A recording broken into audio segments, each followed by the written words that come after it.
Ready? Let's dive in. A. Here's the big letter A and the small letter A. Here's the big letter B and the small letter B. C. Here's the big letter C and the small letter C.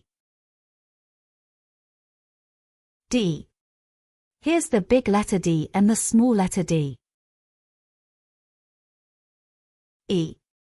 Here's the big letter E and the small letter E.